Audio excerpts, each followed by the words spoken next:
6 actions recommended. Yellow warning on Windows. 1. Sign in with a Microsoft account and scan for malware using the recommended Avast Internet Security in this video guide. 2.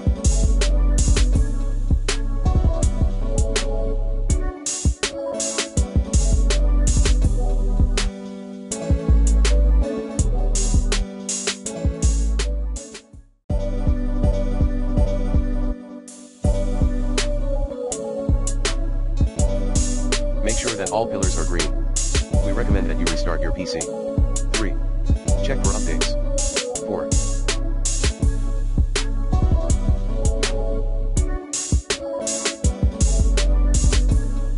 Disable and re-enable the notifications for Windows Defender at security and maintenance in notifications and actions.